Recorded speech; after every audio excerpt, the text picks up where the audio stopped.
পথেই তা পীড়িত হয়। অতএব কোনো সূক্ষ্ম উপায় ব্যতীত অন্য কোনো উপায়ে জীবনী শক্তিকে সুস্থ করা যায় না।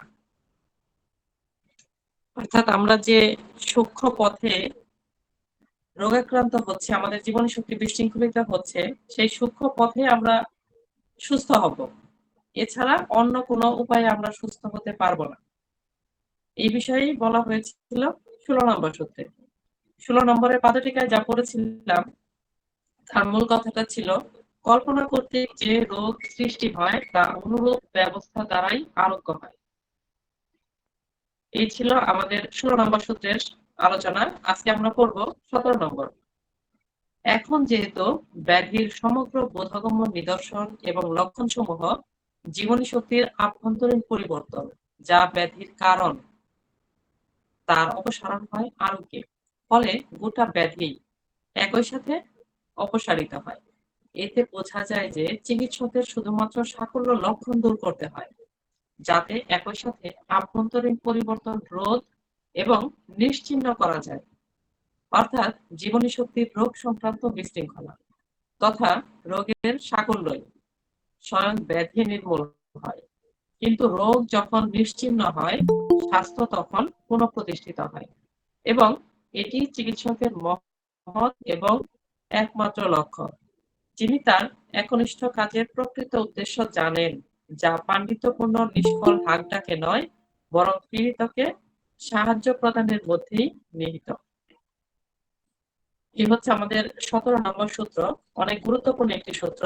এখানে বলা হয়েছে ব্যাধির বোধগম্য নিদর্শন এবং লক্ষণ সমূহ এবং জীবনী শক্তির আভ্যন্তরীণ যে পরিবর্তন, যা ব্যাধির কারণ। অর্থাৎ রোগী আগে সুস্থ ছিল, কোন এক কারণে, কোন এক অদৃশ্য প্রভাবের কারণে রোগী অসুস্থ হয়েছে। অসুস্থ হওয়ার পর জীবনী শক্তি বিশৃঙ্খলিত হয়েছে। বিশৃঙ্খলিত হয়ে যে লক্ষণগুলো দিচ্ছে, সেই লক্ষণ হচ্ছে ব্যাধির একটি চিত্র। ব্যাধি যেরকম রোগে আক্রান্ত হয়েছে, সেই রকম রোগের চিত্রটি জীবনী শক্তি আমাদেরকে দিচ্ছে, কারণ আমরা যাতে সেই অনুরূপ একটা সদৃশ ওষুধ রোগীকে প্রয়োগ করতে পারি। মানুষ আমরা যখন রোগাক্রান্ত হই, তখন স্বভাবতই আমাদের ভেতরের আভ্যন্তরীণ যে জীবনী শক্তি, সেই জীবনী শক্তির কার্যকলাপের ব্যত্যয় ঘটে, পরিবর্তন ঘটে, বিশৃঙ্খলিত হয়। জীবনী শক্তির যে কার্যকলাপের এই যে পরিবর্তন, এটাই স্বয়ং ব্যাধি, জীবনী শক্তির বিশৃঙ্খল অবস্থাটা। ব্যাধির বোধগম্য নিদর্শন ও লক্ষণ রূপে তা আত্মপ্রকাশ করে, নিজেকে প্রকাশ করে লক্ষণের মাধ্যমে, অন্য কোনো মাধ্যমে প্রকাশ করে না। যেটা আমরা দেখি, রোগীতে অনুধাবন করি, রোগীর থেকে আমরা নেই যেটা, সেটা হচ্ছে লক্ষণ। সুস্থ অবস্থায় জীবনী শক্তি সুশৃঙ্খল ভাবে সকল কাজকর্মগুলো করতে পারে। রোগী ঠিক মতো খাওয়া দাওয়া করতে পারে, ঘুমাশা, কাজকর্ম, স্বাভাবিক যা কিছু করা দরকার স্বাভাবিকভাবে করতে পারে। কিন্তু যখন অসুস্থ হয়, তখনই এর ব্যত্যয় ঘটে। অর্থাৎ রোগীর মাথা ব্যথা, রোগীর সমস্যা, রোগীর মানসিক সমস্যা, রোগীর কাজ করতে সমস্যা, নানান ধরনের সমস্যায় রোগী জর্জরিত হয়। জর্জরিত হয়ে যে লক্ষণগুলো দিচ্ছে, এটা জীবনী শক্তির রুগ্ন অবস্থার একটি প্রতিচ্ছবি। সুতরাং আরোগ্যের ক্ষেত্রে জীবনী শক্তির এই যে বিশৃঙ্খলা, এগুলো আমাদেরকে দূর করতে হয়। জীবনী শক্তি অসুস্থ হওয়ার আগে যে শৃঙ্খল অবস্থায় ছিল, সেই শৃঙ্খল অবস্থাটাকে আমাদের ফিরিয়ে দিতে হবে।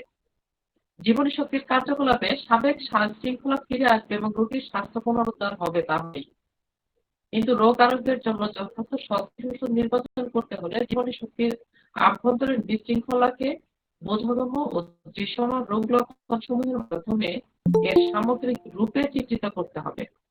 কারণ মহাত্মা হ্যানিম্যান গোটা ব্যাধি আরোগ্যের কথা বলেছেন। সমগ্র ব্যাধিটাকে আরোগ্য করতে হবে। ব্যাধিকে যদি সামগ্রিকভাবে এক এক সত্তায় চিত্রিত করতে আমরা না পারি, তাহলে কখনোই গোটা ব্যাধিকে আরোগ্য করতে পারবো না। গোটা ব্যাধিকে শুধুমাত্র এর সমগ্রতার মধ্যে, অর্থাৎ টোটালিটি অফ সিমটমের মধ্যে খুঁজে পাওয়া যাবে। টোটালিটি অফ সিমটম, মাথার সিমটম, পায়ের সিমটম, হাতের সিমটম, পেটের সিমটম, চোখের, কানের, নাকের, মনের, কাততা, এগুলো সব অর্গানের সিমটম গুলো আমাদেরকে নিতে হবে। এই সবগুলো মিলে হচ্ছে একটা চিত্র। একটা মাথা যেমন একটা পুরো মানুষ নয়, তেমনি মাথার একটা লক্ষণও পুরো লক্ষণ চিত্র নয়। এটা আমাদেরকে মনে রাখতে হবে। আর এই টোটালিটি অফ সিমটম, অর্থাৎ এই সমগ্রতা, সামগ্রিক, এটার মধ্যেই খুঁজে পাওয়া যায় ব্যাধির স্বতন্ত্রকরণের মধ্যে। এই যে টোটালিটি অফ সিমটম, এটা আমরা খুঁজে পাবো ব্যাধিকে স্বতন্ত্রকরণ, ইন্ডিভিজুয়ালাইজেশন যে করব সেটার মধ্যে। সদৃশ চিকিৎসা বিধানের মূল শর্ত হলো রোগীর রোগ লক্ষণ সমূহের মধ্যে স্বতন্ত্রকরণ, পার্থক্যকরণ।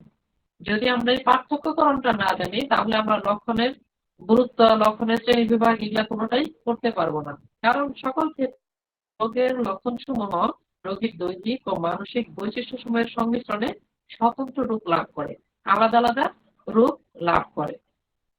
যেমন কোনো ব্যক্তির উদারময় একটা জিনিস, কোনো ব্যক্তির উদারময় সকালে বৃদ্ধি, কারো বিকেলে, কারো দূরে, কারো রাতে।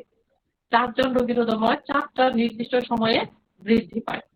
আবার কোন এক রোগীর উদারময় যে কোনো সময় বৃদ্ধি হতে পারে, নির্দিষ্ট কোনো সময় নাও থাকতে পারে। এই যে হ্রাস বৃদ্ধি গুলা, রোগের হ্রাস বৃদ্ধি 4 জনের 4 রকম হচ্ছে। অতএব রোগের হ্রাস বৃদ্ধি বিবেচনা সাপেক্ষে 4 জনের উদারময় স্বতন্ত্র 4টি বৈশিষ্ট্যে প্রকাশিত হচ্ছে। উপরোক্ত দৃষ্টান্ত সাপেক্ষে আমরা দেখতে পারি যে সদৃশ চিকিৎসা বিধান অনুসারে রোগীর রোগ আরোগ্য করতে হলে রোগের স্বতন্ত্রকরণ অপরিহার্য। এছাড়া কিছুতেই রোগের সাথে ওষুধের সাদৃশ্য আমরা নিরূপণ করতে পারবো না। যদি রোগীর রোগ চিত্রের স্বতন্ত্রকরণ করতে না পারি তাহলে আমাদের কাছে যে জ্বরের রোগী গণহারে বেলেডোনা আসবে, গণহারে নাকগম, গণহারে প্রায় রাষ্ট্রক চলে আসবে। আর যদি স্বতন্ত্রকরণ করতে পারি যে বেলের জ্বরটা কি প্রকৃতির, রাষ্ট্রকের জ্বরটা কি প্রকৃতির, ব্রায়োনিয়ার জ্বর কি প্রকৃতির, ব্যাকটেরিয়ার জ্বর কি প্রকৃতির, এটা আমরা জানি তাহলে আমরা এক রোগী থেকে আরেক রোগীকে আলাদা করতে পারবো। কোন রোগীকে আমরা বেলেডোনা দিলাম, জ্বর সেরে গেল, সেই অভিজ্ঞতা যদি আমি কাজে লাগিয়ে যে হ্যাঁ এরকম একটা রোগীতে আমি বেলেডোনা দিয়েছিলাম, আচ্ছা আমার কাছে আরেকটা রোগী আসছে, খেয়াল পর্যবেক্ষণ করার কোনো প্রয়োজন নেই, ওই রোগীর জ্বরে এমন ছিল, আচ্ছা এই রোগীকে এটা দিয়ে দিই বেলেডোনা বা রাষ্ট্রক দিয়ে দিই, তাহলে আমরা কখনোই সঠিক হোমিওপ্যাথিক আরোগ্য আশা করতে পারি না। কারণ এই রোগীর সাথে আগের রোগীর সাথে বর্তমান রোগীর স্বতন্ত্রকরণ আমরা করিনি। স্বতন্ত্রকরণ না করলে আমরা কখনোই সঠিক ওষুধটি খুঁজে পাবো না। আর তাই এই 17 নম্বর সূত্রে এই বিষয়ে অনেক গুরুত্ব দিয়ে বলা হয়েছে। তাহলে 17 নম্বর সূত্রে আমরা যা পড়লাম তার মূল কথাটা হচ্ছে জীবনী শক্তির বিশৃঙ্খলা তথা রোগের সাক্ষ্য লক্ষণ দূর হলে আরোগ্য নিশ্চিত হয়। রোগীর মধ্যে যে টোটালিটি অফ সিমটম আসছে অসুস্থ অবস্থায়, এই টোটালিটি অফ সিমটম যখন দূর হবে তখনই আরোগ্য নিশ্চিত হবে, এছাড়া আরোগ্য কখনোই নিশ্চিত হবে না। এই সূত্রে পাদটিকা নাম্বার দেওয়া হয়েছে, পাদটিকা 10। এখানে দেখা যাচ্ছে কোন নির্দিষ্ট দিনে বা সময়ে মৃত্যু হবে এমন ধরনের ইঙ্গিতপূর্ণ স্বপ্ন, কুসংস্কারাচ্ছন্ন চিন্তা অথবা ঐশ্বরিক বাণী অনেক ক্ষেত্রে রোগের সূচনা ও বিকাশ ঘটিয়েছে, আসন্ন মৃত্যুর লক্ষণ উৎপাদন করেছে এবং ঘোষিত সময়ে মৃত্যুও হয়েছে। আভ্যন্তরীণ ও বাহ্যিক যুগপৎ পরিবর্তন ব্যতীত পরিবর্তন ছাড়া তা হতে পারেনি। আবার এ সকল ক্ষেত্রে অনুরূপ কোনো কারণ দ্বারাই আসন্ন মৃত্যুর সকল লক্ষণ অপসারিত হয়েছে। চাতুর্যতাপূর্ণ আশ্বাস বাণীতে বিপরীত বিশ্বাস সৃষ্টির মাধ্যমে আসন্ন মৃত্যুর সকল রোগ লক্ষণ অপসারিত হয়েছে এবং অপ্রত্যাশিতভাবে স্বাস্থ্য পুনরুদ্ধার হয়েছে। এই ধরনের নৈতিক চিকিৎসায় রোগীর আভ্যন্তরীণ ও বাহ্যিক রোগ লক্ষণ অপসারিত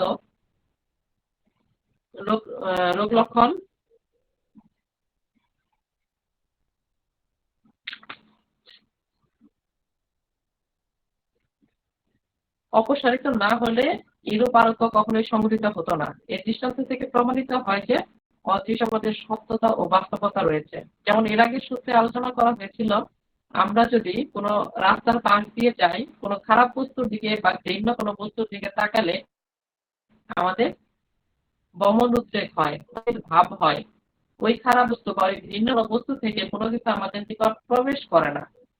সেই দিকে যে আমরা তাকাই সেই দৃষ্টিভঙ্গিটা ঘৃণ্য একটা দৃষ্টিভঙ্গি নিয়ে আমরা তাকাচ্ছি, যে কারণে ওইটা থেকে আমাদের বমির উদ্বেগ হচ্ছে বা খারাপ লাগার একটা অনুভূতির সৃষ্টি হচ্ছে। এই যে বিষয়গুলা, এইগুলা অদৃশ্য আমাদের সত্যতা আছে এটাই প্রমাণ করে।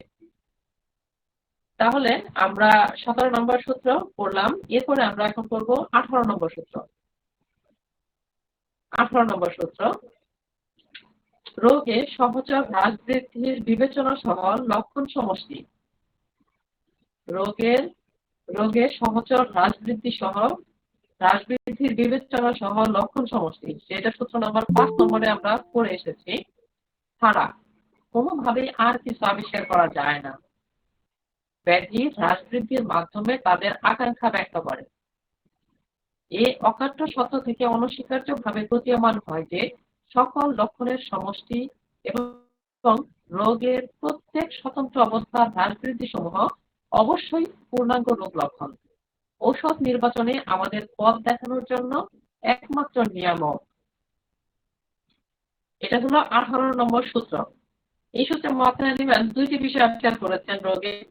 একটা হচ্ছে রোগ লক্ষণ, আর 2 নাম্বার হচ্ছে রোগ লক্ষণ সমূহের হ্রাস বৃদ্ধি। এই দুইটা জিনিস। এক লক্ষণ বিশিষ্ট কোনো রোগে হ্রাস বৃদ্ধি থাকে না। সেসব ক্ষেত্রে কিভাবে রোগের মূল্যায়ন করতে হবে সেটা আমরা ইনশাআল্লাহ পরবর্তী সূত্রে পাবো। অধিকাংশ ক্ষেত্রে রোগের হ্রাস বৃদ্ধি থাকে। আমরা যে রোগী পর্যবেক্ষণ করি, রোগীলিপি করি, সেই রোগীতে আমরা যদি লক্ষ্য করি প্রত্যেকটা লক্ষণের হ্রাস এবং বৃদ্ধি, কিসে কমে কিসে বাড়ে, কিভাবে কমে, কোথায় গেলে বাড়ে কোথায় গেলে কমে, কখন বাড়ে কখন কমে, এই যে বিষয়গুলা, এগুলো প্রত্যেকটা রোগীতেই আমরা পাবো। নানা প্রকার কারণে রোগের হ্রাস বৃদ্ধি হতে পারে, যেমন আবহাওয়াগত হ্রাস বৃদ্ধি। ঠান্ডা আবহাওয়ায় বাড়ে না গরম আবহাওয়ায়, গরম আবহাওয়ায় কমে না ঠান্ডা আবহাওয়ায়, কোনটাতে? সঞ্চালনগত, হাঁটাচলায় বাড়ে না কমে, কেমন হয়? সময়গত, নির্দিষ্ট কোনো সময় আছে কিনা বাড়া বা কমান। তাপ ঠান্ডা জনিত, তাপ দিলে বা ঠান্ডা দিলে কোনোটা আরাম পায় কিনা বা কষ্ট বাড়ে কিনা। খাদ্যজনিত, কোন খাবার খেলে বা কোনো খেলে উপশম হয় কিনা। রোগের প্রকৃত চরিত্র নির্ণয় করতে হলে রোগ লক্ষণকে হ্রাস বৃদ্ধি সহ মূল্যায়ন করতে হবে। শুধু রোগ লক্ষণকে মূল্যায়ন করতে হবে না, এর যে হ্রাস এবং বৃদ্ধি, অ্যাগ্রিভেশন অ্যামিলিয়েশন, এই দুইটা সব আমাদেরকে মূল্যায়ন করতে হবে। কারণ ব্যাধি এর হ্রাস বৃদ্ধির মাধ্যমে যথার্থ চিকিৎসা পাওয়ার জন্য এরা আকাঙ্ক্ষা ব্যক্ত করে। যেমন কোনো ব্যাধি ঠান্ডা চায়, কোনো ব্যাধি তাপ চায়, কোনো ব্যাধির চাপ পছন্দ করে, আবার কোনো ব্যাধির চাপে বৃদ্ধি হয়, তাই সে চাপ পছন্দ করে না। কোনো ব্যাধির সঞ্চালনে উপশম হয়, তাই সে সঞ্চালন আকাঙ্ক্ষা করে। রোগের ইচ্ছা অনুসারে রোগীর ইচ্ছা বৃত্তির পরিবর্তন হয়। যেমন কোনো ব্যক্তি অভ্যাসগতভাবে ভাতে টুকা লবণ খায়, কিন্তু তার রোগে দেখা যায় যে সে লবণ পছন্দ করে না। আবার পারিবারিক শিক্ষা কিংবা অভ্যাস অনেক সময় রোগের প্রকাশযোগ্য আকাঙ্ক্ষা প্রচ্ছন্ন করে দেয়। যেমন কোনো শিশু ছায়ায় ভয় পায়, কিন্তু পারিবারিক শিক্ষার জন্য সেই শিশুটি তার নিজের ছায়া নিয়ে খেলা করে। রোগীর রোগ সংক্রান্ত আকাঙ্ক্ষাকে তার সুস্থ অবস্থার অভ্যাস ও পারিবারিক শিক্ষা থেকে আলাদা করতে হবে। রোগীর আমাদের নিকট আসার পরে যে সিমটম গুলো বলে, সেই সিমটম গুলাকে কোন সিমটমের সাথে আলাদা করতে হবে? রোগী সুস্থ অবস্থায় যে অবস্থায় ছিল, যে সিমটম গুলো ছিল স্বাভাবিক অবস্থায়, সেটা থেকে আমাদেরকে আলাদা করতে হবে। মহাত্মা হানিম্যান মানুষের সুস্থ ও অসুস্থ অবস্থাকে আলাদা করে দেখেছেন এবং সুস্থ অবস্থা থেকে অসুস্থ অবস্থাকে রোগ লক্ষণের মাধ্যমে পৃথক করেছেন। সুস্থ অবস্থায় মানুষ কেমন থাকে আর অসুস্থ অবস্থায় কেমন হয়, পরিবর্তনটা কি, জীবনী শক্তি বিশৃঙ্খলা, এটা প্রস্ফুটিত হয়, ফুটে ওঠে রোগ লক্ষণের মাধ্যমে। এই রোগ লক্ষণের হ্রাস বৃদ্ধির মাধ্যমে আমরা সেটাকে ডিফারেন্সিয়েট করব, স্বতন্ত্রকরণ করব, আলাদা করব। তারপর রোগীর অসুস্থতার চিত্রটি স্বতন্ত্র করে দেখিয়েছেন মহাত্মা হানিম্যান, যে অসুস্থতার এটা একটা চিত্র। আমরা অনুমানে এইভাবে আঁকবো যে রোগীলিপি করলাম, রোগীলিপি করে টোটাল রোগ চিত্রটাকে আমরা একটি কাগজে লিপিবদ্ধ করলাম। লিপিবদ্ধ করার পর রোগী এবং তার পাশেটা রোগ চিত্র, রোগী হলো সুস্থ। এইটা ধরে রোগ চিত্রটাকে আমরা অ্যানালাইসিস করবো যে তার রোগ যে পরিবর্তন, এই পরিবর্তনগুলো বর্তমানে আছে। এই পরিবর্তনগুলো আমাদের ম্যাট্রিয়ামেডিকাল কোন ওষুধ সুস্থ মানব দেহ উৎপাদন করেছে, এটার মধ্যে আমাদের সাদৃশ্য নিরূপণ করতে হবে। রোগ চিত্রকে ব্যক্তি স্বতন্ত্রকরণের একমাত্র পথ রোগ লক্ষণকে এর হ্রাস বৃদ্ধি সহ মূল্যায়ন করা। তবে সকল ক্ষেত্রে রোগীর শিক্ষাগত ও অভ্যাসগত বিষয় অবগত হয়ে তার পিতাগত আকাঙ্ক্ষাকে মূল্যায়ন করতে হবে। কারণ রোগীর ইচ্ছা সংক্রান্ত লক্ষণ সর্বাধিক গুরুত্বপূর্ণ, বিশেষত রূপে পরিগণিত হয়। এখানে একটা রোগীর ইচ্ছার কথা বলছি। কোন কোন ক্ষেত্রে আপাত দৃষ্টিতে রোগীর ইচ্ছা এবং রোগের ইচ্ছা পরস্পর বিপরীত হয়। কথাটা একটু মনোযোগ দিয়ে শুনবেন। রোগীর ইচ্ছা এবং রোগের ইচ্ছা পরস্পর বিপরীত হয়। যেমন রোগী শীতে কাতর, রোগী শীতে কাতর কিন্তু মাথা ব্যথায় ঠান্ডা চায়। শীত কাতর হলে সাধারণত মাথায় যে সমস্যাই হোক বা শরীরে কোনো সমস্যা হোক, সে ঠান্ডা দিতে চাইবে না, গরম চাইবে। যদি শীতে কাতর হয়, রোগী শীতে যদি বেশি কাবু হয়ে যায় তাহলে। কিন্তু রোগী দেখা যাচ্ছে শীতে কাতর কিন্তু মাথা ব্যথা করতেছে, সেই মাথা ব্যথায় সে ঠান্ডা চাচ্ছে এবং মাথায় ঠান্ডা প্রয়োগ করলে তার মাথা ব্যথাটা কমতেছে। আমাদের আর্সেনিক অ্যালবাম ওষুধটি এইরকম দ্বৈত আকাঙ্ক্ষা উৎপাদন করে। আর্সেনিক শীতে কাতর কিন্তু মাথা ব্যথা হলে সে ঠান্ডা চায়, ঠান্ডা প্রত্যাশা করে এবং ঠান্ডা দিলে তার মাথা ব্যথাটা কমে। লাইকোপোডিয়াম ওষুধটি এরকম দ্বৈত আকাঙ্ক্ষা উৎপাদন করে। আবার কেলিয়াইডের রোগী গরমে কাতর।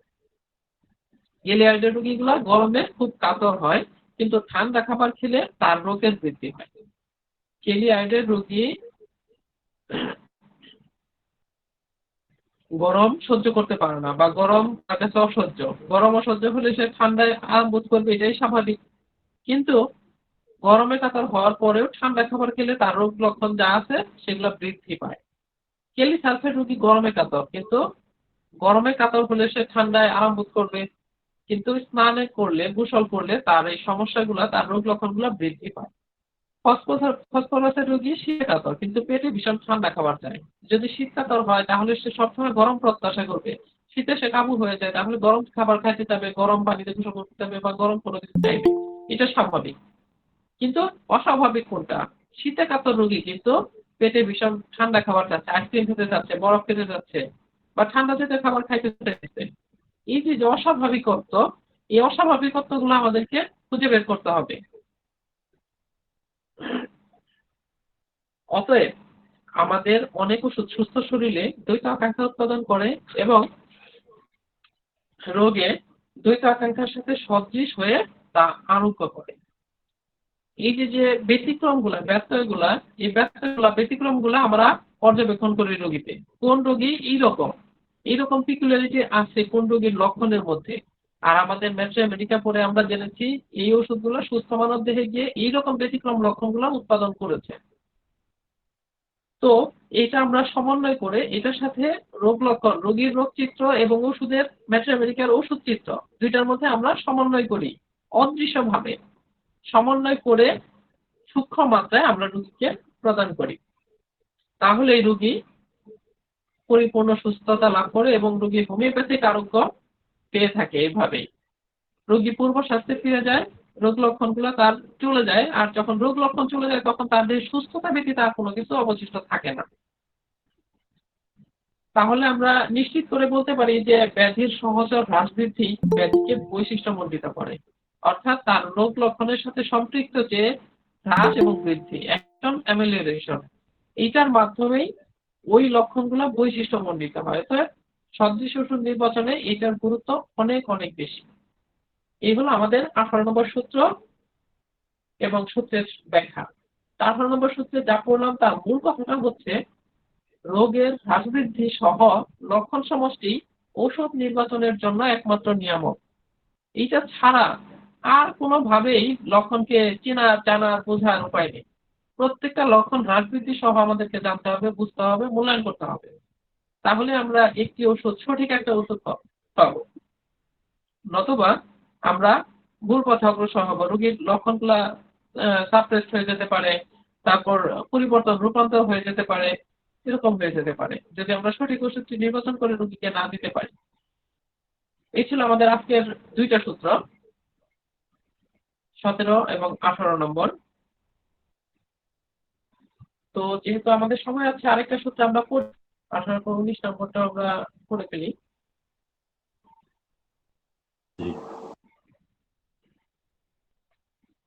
19 নম্বর সূত্রে বলা হয়েছে, অতঃপর ব্যাধি যেহেতু সুস্থ ব্যক্তির স্বাস্থ্যের পরিবর্তন ছাড়া আর কিছুই নয়, যা কেবলমাত্র পীড়া লক্ষণের মাধ্যমেই প্রকাশ পায় এবং অসুস্থ ব্যক্তির স্বাস্থ্যের পরিবর্তন করে সুস্থ অবস্থায় নিজেই আরোগ্য হয়।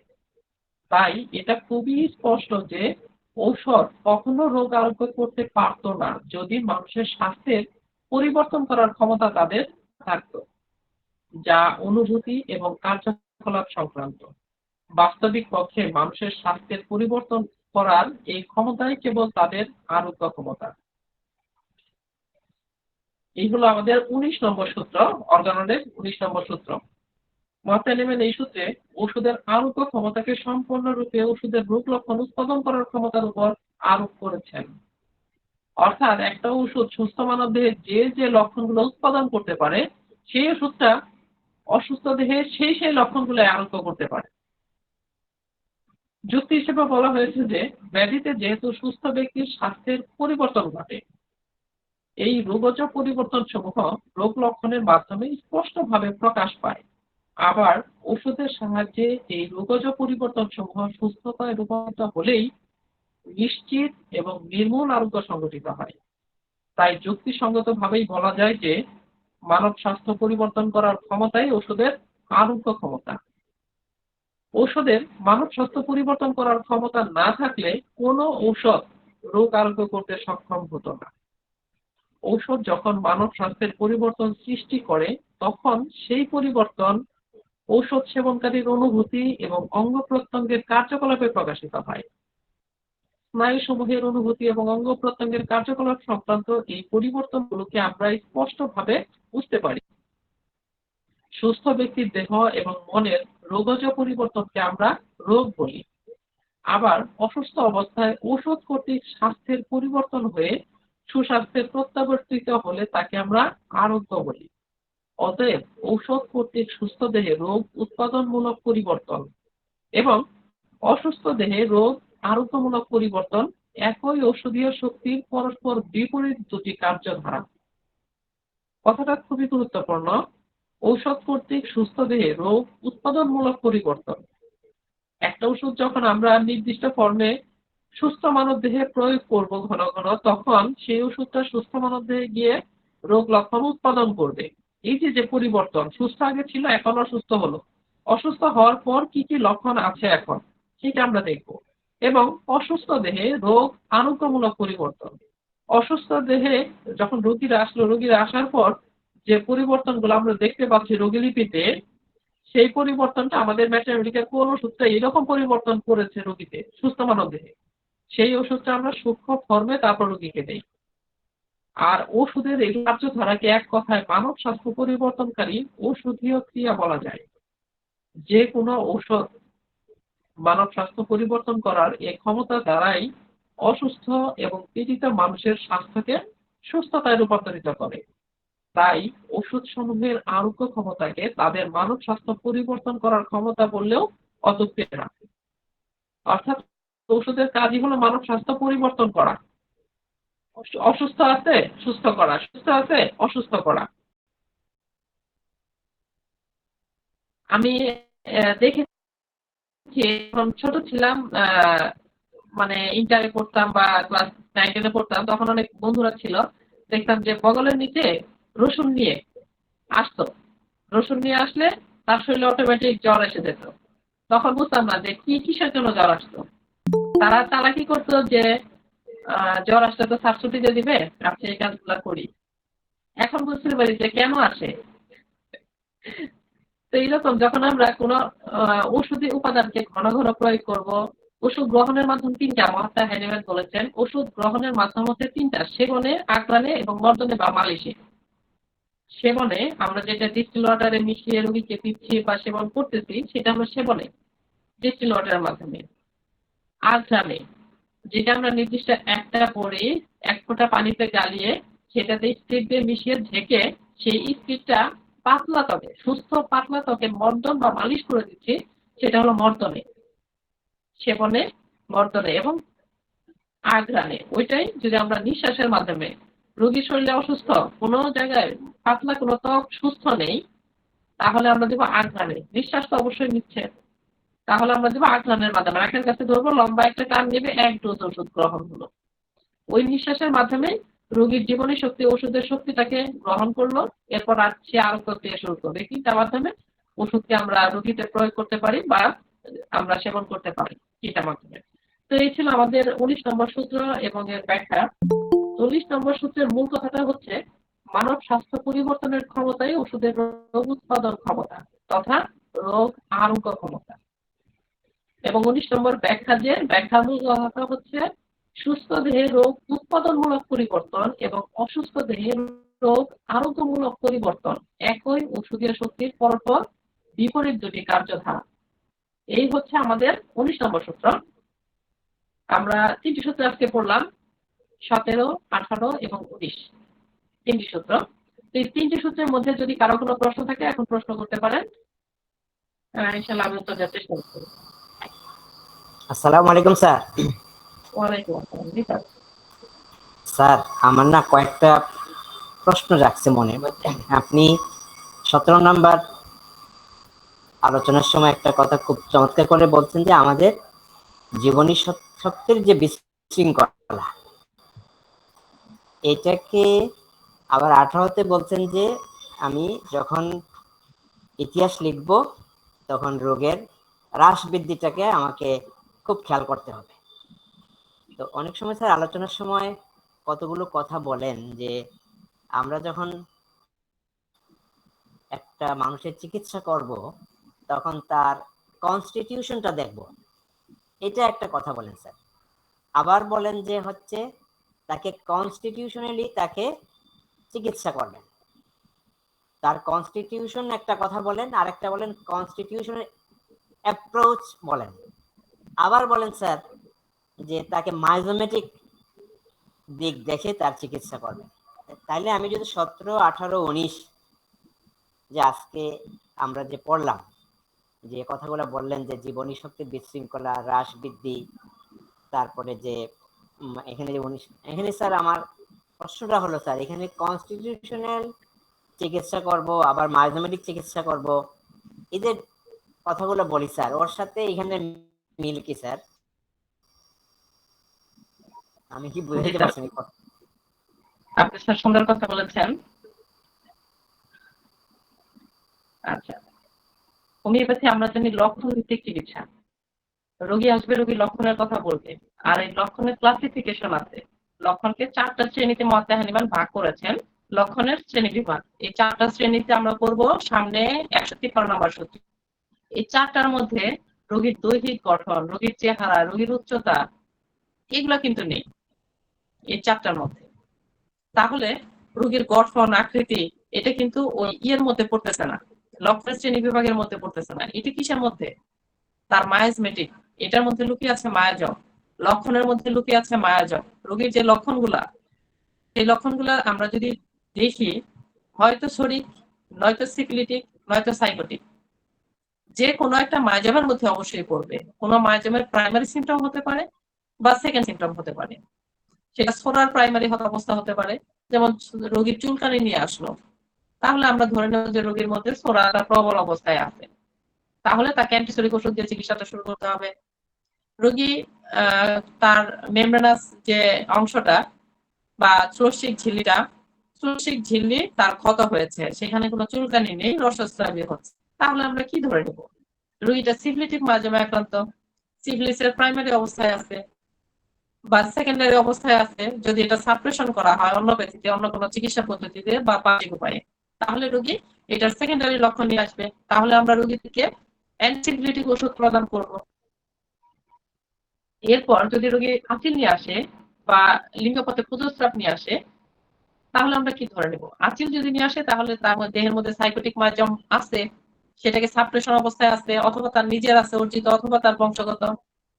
আর যদি লিঙ্গপথে পুজোস্রাব নিয়ে আসে, তাহলে রোগী বলুক বা না বলুক, তো বয়স্ক যদি, তাহলে আমরা ধরে নিতে পারি রোগী কোনো খারাপ কাজ করার কারণে তার এই রোগের সৃষ্টি হয়েছে। রোগী যদি তার আশ্রয় নেয় সে নিতে পারে, কিন্তু চিকিৎসক যা বোঝার বুঝে গিয়েছেন, সেই অনুসারে তাকে ওষুধ দিবেন। তাহলে তাকে ওষুধ থেকে নির্বাচন করতে হবে অবশ্যই অ্যান্টিসাইকোটিক মেডিসিন থেকে। তার অ্যাকিউটনেস অবস্থা গনোরিয়া, তাহলে ওই ধরনের মেডিসিনগুলো থেকে আমাদের লক্ষণ নিয়ে তার গণের ধরনটা কি, তার হ্রাস বৃদ্ধিটা কি, প্রত্যেকটা হ্রাস বৃদ্ধির লক্ষণকে বৈশিষ্ট্যমণ্ডিত করে। হ্রাস বৃদ্ধি নিয়ে আমরা তারপরে একটা অ্যাকিউট মেডিসিন সিলেক্ট করব, সিলেক্ট করে তারপর রোগীতে প্রয়োগ করব।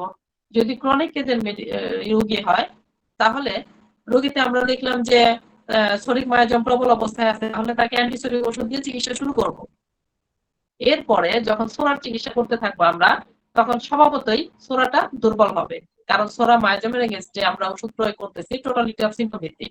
তখন সোরা মায়াজম যখন দুর্বল হবে, তখন অটোমেটিক সাইকোটিক মায়োজম প্রবল হয়ে আসতে পারে বা সিফিলিটিক মায়োজম প্রবল হয়ে আসতে পারে, যে কোনো একটা প্রবল হয়ে আসবে। কারণ আমরা সামনে গেলেই পাবো যে একটা মনিব একসাথে দুইজন প্রভুর সেবা করতে পারে না।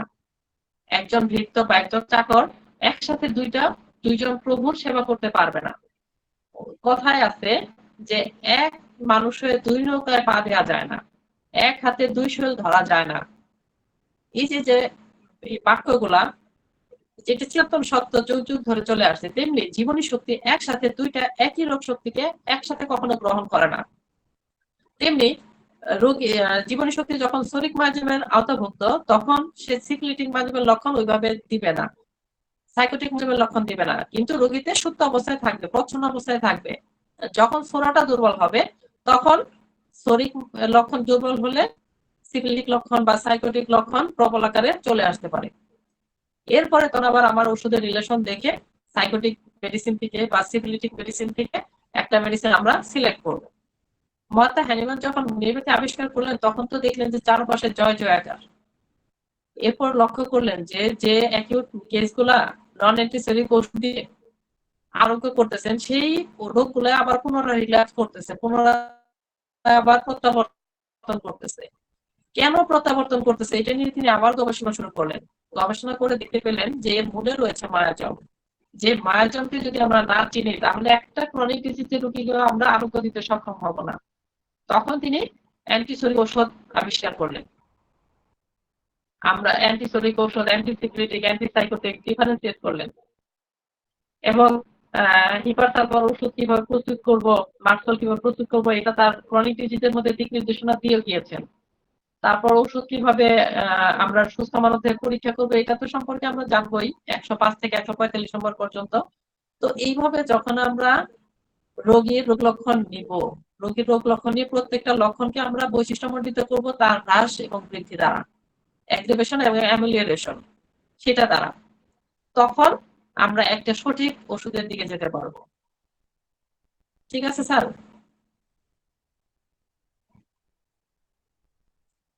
বিষয়টা কি? জি স্যার, জি স্যার, ঠিক আছে। তবে স্যার ওই যে ভালো বলছেন, খুব চমৎকার বলছেন স্যার। তো যখন আমরা স্যার বলি কনস্টিটিউশন, আবার যখন বলি কনস্টিটিউশনাল, তারপরে স্যার যখন আমরা আবার রোগ আমরা লক্ষণগুলো চিকিৎসা করতে গিয়ে যখন আমরা পুরো একটা ইতিহাস নেই স্যার, তখন যখন আমি অর্গাননকে আপনি যেভাবে জীবনী শক্তির বিষয়টা এখন সামনে নিয়ে আসছেন, তো দ্যাট আমরা যখন চিকিৎসা করতে যাই স্যার, তখন যে কথাগুলো আমরা বলি, যে আমরা যখন বলি যে আপনি কনস্টিটিউশনালি চিকিৎসা করবেন, নলেজটাকে আমার ওইভাবে নিতে হবে যে ডক্টর হ্যানিম্যান যে কনস্টিটিউশনের বিষয়টা বলছেন, তার আমার প্রশ্নটা আপনি অনেকটা ক্লিয়ার করছেন। তারপরেও যখন আমরা বলি যে এটা হচ্ছে ফিজিক্যাল কনস্টিটিউশন, এটা হচ্ছে ক্রনিক ডিজিজের একটা কনস্টিটিউশন। স্যার এক মিনিট।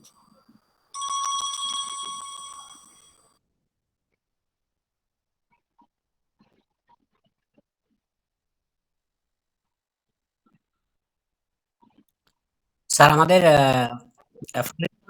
আলোচনা কি শেষ? স্যার জি স্যার, প্রশ্নটা কি স্যার আমি বুঝাইতে পারছি স্যার? জি স্যার, প্রশ্নটা বুঝতে হলো পেরেছি। কনস্টিটিউশন এবং যে আমরা যখন আপনি যেটা খুব চমৎকার করে বলছেন যে জীবনী শক্তির বিশৃঙ্খলা, 17 নম্বরে যে গুরুত্বপূর্ণ যে কথাগুলো স্যার বলা হয়েছে, যে বিশৃঙ্খলা, যে এটাকে আমার সরাইতে হবে। তাহলে আমরা যদি সরাইতে চাই স্যার, যে বলা হচ্ছে যে as in the cure effected by the removal of the whole of the perceptible signs and symptoms of the disease, the internal alteration of the vital principle to which the disease is due consequently. এখানে যদি sir এটা করতে যাই, তাহলে আমি একজন being a homeopath হিসাবে sir, আমি স্যার এই রোগীটাকে তার যখন লক্ষণ আমি সংগ্রহ করব, লক্ষণ লিপিবদ্ধ করব, আমি যেন কোনো অবস্থায় তাকে প্যালিয়েটিভ রিমিশন না দিয়ে যদি আমি কনস্টিটিউশনে তাকে হিস্ট্রিটা নেই, অথবা স্যার মায়োজমকে যদি টার্গেট করতে পারি, যে এত ক্রনিক সমস্যা নিয়ে আসছে, এই যে আমার প্রশ্ন স্যার এখানে কোন জায়গাটাকে আমি আগে প্রাধান্য দেব? আমার তো প্যালিয়েটিভ, আমি একজন হিস্ট্রি নিলাম স্বল্প সময়ের জন্য, তাকে হয়তো অনেক সময় করি স্যার, আমিও করছি স্যার, তার মারাত্মক পেন নিয়ে আসছে, আমি প্যালিয়েট করলাম সাময়িক সময়ের জন্য, কিন্তু আমি আসলে কি করব, কিভাবে নেব স্যার? স্যার এই ক্ষেত্রে একটা সমস্যা আছে, যেমন রোগীর একটা ক্রনিক ডিজিজ নিয়ে আসো, কিন্তু রোগীরা ওই 3 মাস 6 মাস 1 বছর খায় না সাধারণত।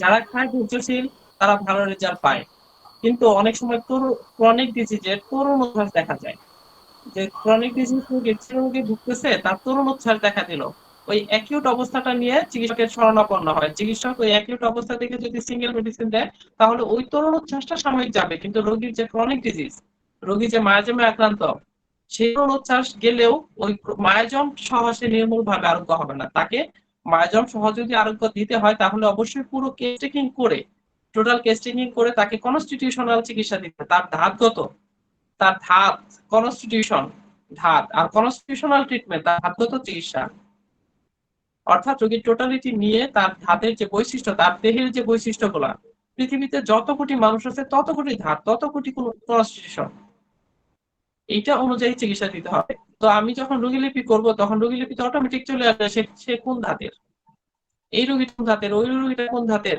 প্রত্যেকটা রোগীকে আমরা ডিফারেন্সিয়েট করতে পারবো। স্বতন্ত্রকরণ, ইন্ডিভিজুয়ালাইজেশন যদি না করতে পারি, এটা কিন্তু 17 নম্বর সূত্রে ছাড় আমরা পেয়েছি, যে 17 নম্বর 18 নম্বরে পেয়েছি যে আমাদের ইন্ডিভিজুয়ালাইজেশন করতে হবে, লক্ষণের স্বতন্ত্রকরণ করতে হবে। যেমন জ্বরের রোগী, পেটের সমস্যা, গরমের রোগী, কোন কোন রোগীর উদরাময় নির্দিষ্ট সময়ে বৃদ্ধি হচ্ছে, সন্ধ্যাকালে, সারাদিন তার উদরাময় হলে তো সাধারণত সারাদিন হবে, কিন্তু শুধু সন্ধ্যাকালে, শুধুমাত্র রাত্রে, শুধুমাত্র ভোরবেলায়, শুধুমাত্র সকালে, শুধুমাত্র দুপুরে, শুধুমাত্র প্রত্যেক দিনই হচ্ছে সকাল 10টায় বা সকাল 11টায় বা দুপুর 2টায়। এরকম আমরা মেডিসিনও কিন্তু স্যার পাবো। রেপার্টরিতে যখন দেখবো জেনারেলিটিসে অ্যাগ্রেভেশন একটা নির্দিষ্ট টাইম, বা তার ডায়রিয়া, স্টোমাক ডায়রিয়া, আমরা ডায়রিয়া চ্যাপ্টারে গেলে দেখবো যে একটা নির্দিষ্ট টাইম দেওয়া আছে, ওই টাইমে কোন কোন ওষুধ উদরাময় সৃষ্টি করেছে, এটা আমরা পাবো রেপার্টরিতে। তখন ম্যাট্রিয়া পড়ে নিশ্চিত হয়ে তারপর আমরা রোগীকে ওষুধ দিতে পারবো। তাহলে কি স্যার আমাদের যে 18 নম্বর অ্যাপোরিজমে যে বিষয়টার প্রতি শ্রদ্ধেয় ডক্টর হ্যানিম্যান বলছেন যে from this indubitable truth that besides the totality of the symptoms, এই যে স্যার এখানে যে টোটালিটি অফ দ্য সিমটমের যে গুরুত্ব উনি বললেন, যে এখানে কি স্যার টোটালিটি অফ সিমটম যখন আমি করব, তো পরবর্তীতে উনি বলছেন যে এর মডালিটিসটা, consideration of the accompanying modalities, যেটা আপনি একটু আগে বললেন গুরুত্ব দিয়ে, যেটা আবার 5 নম্বর সূত্রের মধ্যেও এখানে বলা হয়েছে। এইটা যদি স্যার করতে যাই তাহলে কি স্যার টোটালিটি অফ সিমটমের সাথে যে কথাগুলো আরো বললেন যে ক্যারেক্টারিস্টিক সিমটমও তার দেখতে হবে, তাহলে কি হলো স্যার? জি স্যার, টোটালিটি হচ্ছে সমগ্রতা। যেমন মাথার লক্ষণ, একটা টিউমার নিয়ে আসলো, সাধারণ টিউমারটা নিয়ে আসলো, আমরা টিউমারের জন্য শুধু যে টিউমার শক্ত প্রকৃতির, আমরা ক্যালকুলাসের দিকে গেলাম, বা নরম প্রকৃতির লেপিসার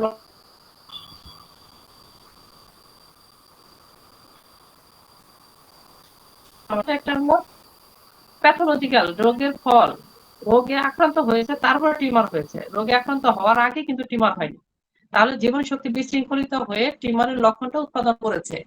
জীবনী শক্তির বিশৃঙ্খলার যে চিত্রটা, সেই চিত্রটা আমাদের আগে আঁকতে হবে। বিশৃঙ্খলিত হয়েছে, তার ব্যক্তিগত কি পরিবর্তন হয়েছে, সুস্থ অবস্থায় তার অবস্থা কেমন ছিল বা অবস্থায় কেমন হয়েছে। এই জন্য সুস্থ মানুষ থেকে অসুস্থ মানুষকে ডিফারেন্সিয়েট করতে হবে রোগ লক্ষণের মাধ্যমে।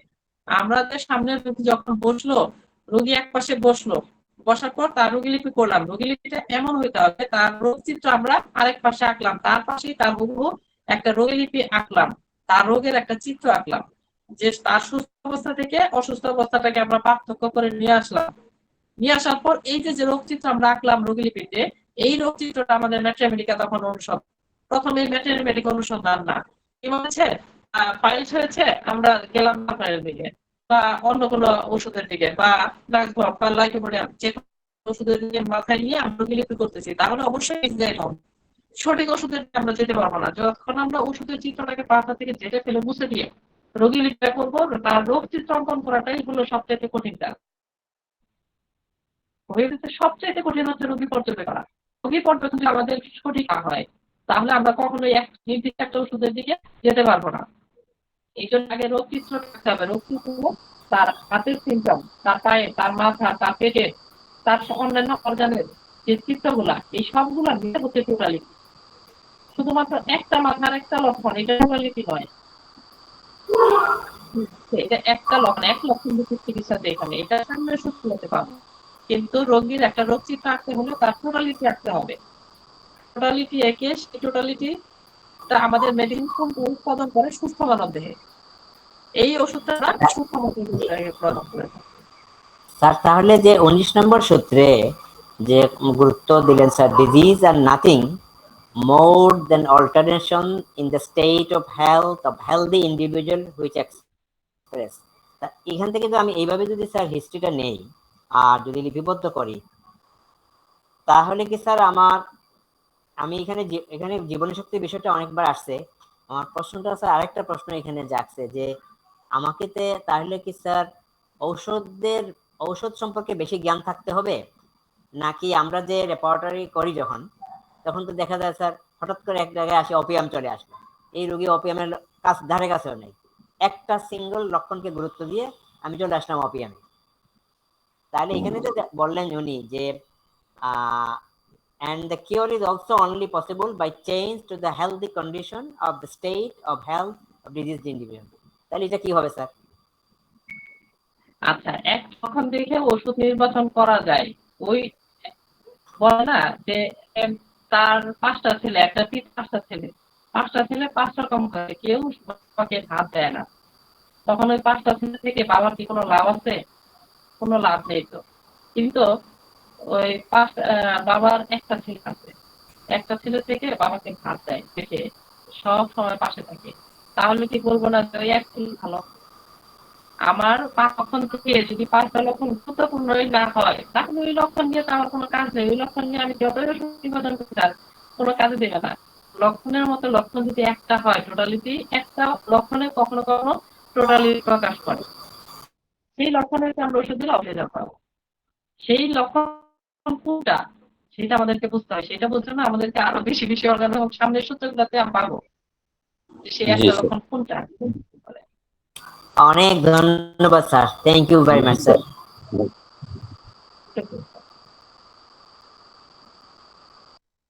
জি স্যার, আর কি কিছু বলবেন? আমাদের এখানে শ্রদ্ধেয় স্যার ডাক্তার নীলকমল স্যার আছেন। স্যার যদি একটু আলাপ করতেন আমাদের সাথে। আমরা তো আসলে প্রাইমারি লেভেলের স্যার, যদি আপনারা হ্যাঁ স্যার, আলোচনা কিন্তু করেন। দুঃখের ব্যাপার আমি অনেকটা পরে ঢুকেছি, সেখানে কোনো মতামত পোষণ করাটা ঠিক না। আমি শুনছি, হ্যাঁ, যেদিন আগে ঢুকতে পারবো সেদিন বলবো। আপনারা বলুন, আমি শুনছি। হ্যাঁ, আমি এক্সট্রিমলি সরি, আমার পরে ঢোকার জন্য আমি যেহেতু লিঙ্ক আমি গোটাটা শুনিনি, আমার কোনো কমেন্টস করা উচিত না মাঝখান থেকে। ঠিক আচ্ছা, আছে, ভুল হলে ধরিয়ে দিচ্ছি, কারণ আমরা নতুন তো, ভুল হতেই পারে। ঠিক আছে, পরে দিকে ঢুকতে পারবো। আসলে চেম্বার টেম্বার থাকে তো, ঢুকতে আমার দেরি হয়েছে। আপনার ক্লাস হোক না, আমি কিছুক্ষণ আছি, আমি অন্যদিন বলবো এখন। হ্যাঁ, জি স্যার, স্যার ধন্যবাদ স্যার। আর কার কোনো প্রশ্ন আছে কয়েকটা সূত্রের মধ্যে? অর্গানন, আপনারা যত প্রশ্ন করবেন সব প্রশ্নের উত্তর অর্গাননে আছে, সব প্রশ্ন উত্তর। যে প্রশ্নটাই করবেন দেখবেন ইনশাল্লাহ আমি বের করে দেব এই সূত্রে এটা বলছেন। সকল প্রশ্নের সমাধান দেওয়া আছে। যখন আমরা অর্গাননকে পুঙ্খানুপুঙ্খ ভাবে ফলো করবো, তখন দেখবো যে হ্যাঁ, এটাতেই তো সকল আছে। ম্যাথমেটিক আমাদেরকে শুধু ওষুধ সম্পর্কে জ্ঞান দেবে, লক্ষণের শ্রেণী বিভাগ, রোগী স্যার পর্যবেক্ষণ। যদি কেউ প্রশ্ন না করেন, আমি আরেকটা প্রশ্ন করতে চাই স্যার। আপনি আরেকটা গুরুত্বপূর্ণ কথা বলছেন স্যার আজকে। It is very evident that medicines could never cure diseases if they did not possess the power of alternating man's state of health. এর সাথে স্যার একটা রিলেটেড প্রশ্ন করতে চাচ্ছি, সেটা হলো স্যার, তাহলে আমাদের যে স্যার বিভিন্ন বয়স, যেমন আমার বয়স স্যার আজকে 65 বছর, আমার যে ক্রনিক অবস্থা নিয়ে যদি এখন আমি ডক্টরের কাছে যাই, তাহলে আমাকে যদি যে ওষুধ দিবেন, এই যে জীবনী শক্তি স্যার বয়স ভিত্তিক যে পরিবর্তন আসে, অথবা আমি অনেক লক্ষণ নিয়ে জীবনে চলে এই পর্যায়ে এসে আর চলাফেরা করতে পারি না, অনেক রোগীরা এরকম আসে স্যার, দেখা যায় 50 বছরে সে চলাফেরা, তাহলে স্যার ঔষধ যদি, এটা বলছেন যে it is very evident that medicine could never, medicine কোনো রোগ আরোগ্য করতে পারে না যদি মানুষের স্বাস্থ্যের পরিবর্তন করার ক্ষমতা তাদের না থাকতো, যা অনুভূতি এবং কার্যকলাপ সংক্রান্ত। তাহলে স্যার এই যে বয়সের ভিত্তিতে যে মানুষের অবস্থার পরিবর্তন হয়, আমি আগে যে পরিমাণ ক্যালোরি দৈনিক ইনটেক করতে পারতাম, আমি যখন বয়স ছিল আমার 30-40 ইয়ার্স, এখন আমার বয়সে দেখা যায় 900 ক্যালোরি হইলেই এনাফ, কারণ আমার বডি আগের মতন আর মেটাবলিক কাজ করতে পারে না। তাহলে স্যার আমাদের যে জীবনী শক্তি ঔষধের যে অবস্থা অথবা এনভায়রনমেন্টের যে অবস্থা স্যার, আমরা কি এই যে ঔষধ প্রয়োগ করি অথবা এর যে শক্তি রোগীদের মধ্যে প্রয়োগ করি, এখানে স্যার এই 19 নম্বরে কি বলতে চাইছে স্যার? কষ্টটা স্যার, আমি আপনি কি যেটা বলি- জি স্যার,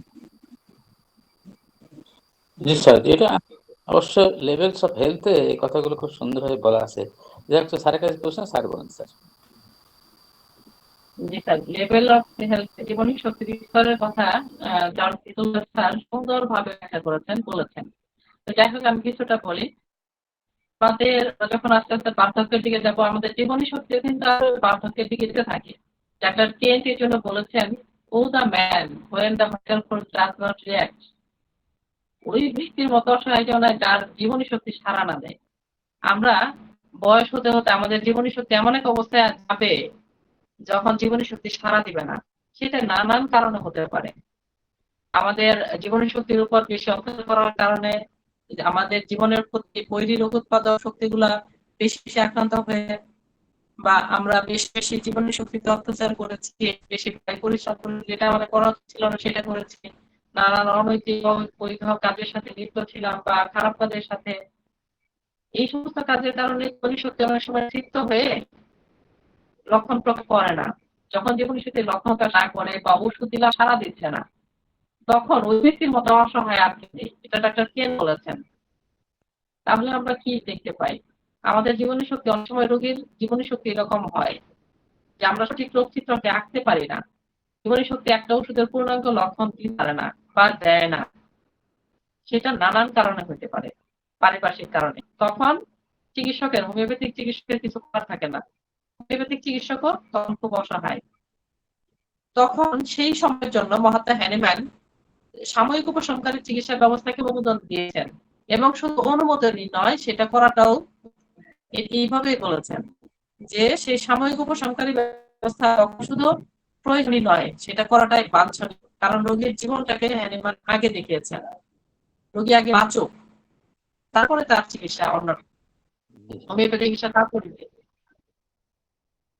তো যখন জীবনী শক্তি সাড়া না দেয়, সেরকম আমাদের মেডিসিনও আছে, ল্যাবরেটরি খুঁজলে আমরা পাবো।